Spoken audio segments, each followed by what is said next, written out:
Assalamualaikum warahmatullahi wabarakatuh. Perkenalkan, saya Rini Alfionora.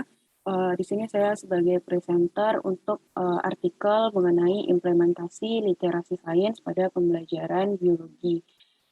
Dengan anggota tim yaitu ada Nur Hasnah Putri SD dan juga Ibu Rahmadani Fitri SPD MPD. Baik, sebelumnya saya akan share screen terlebih dahulu.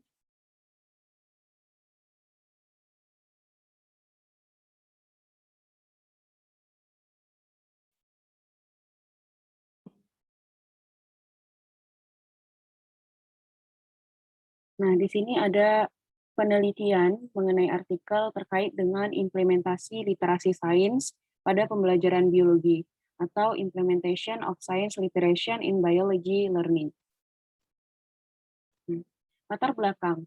Nah, perkembangan abad ke-21 itu menuntut peserta didik memiliki kemampuan literasi sains dan kemampuan untuk berpikir yang baik. Namun, penelitian yang dilaksanakan oleh PISA itu menunjukkan bahwa peserta didik yang ada di Indonesia itu memiliki kemampuan berpikir kritis yang dapat dikategorikan sebagai rendah. Nah, rendahnya kemampuan berpikir kritis dari peserta didik ini juga menjadi salah satu latar belakang untuk menganalisis bagaimana implementasi hubungan antara literasi sains dengan kemampuan berpikir kritis. Sehingga perlu dipahami lagi bagaimana penerapan literasi sains yang dilaksanakan dalam pembelajaran yang masih dikategorikan sebagai rendah. Nah, dalam penelitian ini digunakan metode teknik analisis literatur secara sistematik atau systematic literature review. Nah, melalui metode ini dikumpulkan data dari sejumlah artikel, kemudian dilakukan perbandingan menggunakan rumus effect size. Itu digunakan dari 25 artikel, dari 12 artikel internasional dan juga 13 artikel nasional. Itu dikumpulkan datanya, kemudian dilakukan perbandingan. Karena dari peneliti satu dengan peneliti lain itu pasti menghasilkan data yang berbeda-beda. Nah, data yang berbeda itu dapat dibandingkan menggunakan rumus effect size.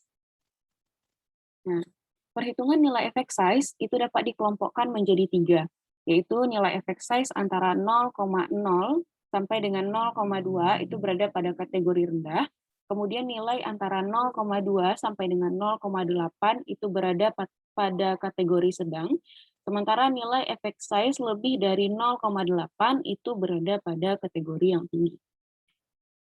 Kemudian hasil dan pembahasan. Nah, dari artikel yang relevan yang membahas mengenai implementasi sains terhadap pembelajaran biologi itu dikumpulkan sebanyak 25 artikel. 13 dari artikel Indonesia atau artikel nasional, sementara 12-nya berasal dari artikel internasional. Nah, dari artikel itu diperoleh nilai standar deviasi yaitu sebanyak 6,2.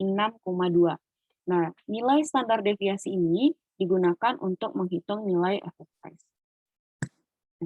Melalui perhitungan dapat digunakan rumus untuk effect size ini, di mana X eksperimen dikurang dengan X kontrol dibagi dengan standar deviasi kontrol. Nah, dari standar deviasi kontrol ini sudah kita peroleh datanya tadi 6,2, kemudian dilakukan perhitungan terhadap nilai effect size setiap artikel, kemudian dicari nilai rata-ratanya, dan diperoleh nilai rata-rata dari setiap artikel tersebut adalah 0,66. Nilai effect size ini berada pada kategori sedang. Nah, dari nilai effect size pada kategori sedang, itu dapat disimpulkan bahwa literasi sains harus diterapkan dalam pembelajaran biologi untuk meningkatkan kemampuan kognitif dari peserta didik. Penelitian mengenai implementasi literasi sains pada pembelajaran biologi itu telah banyak dilaksanakan oleh peneliti.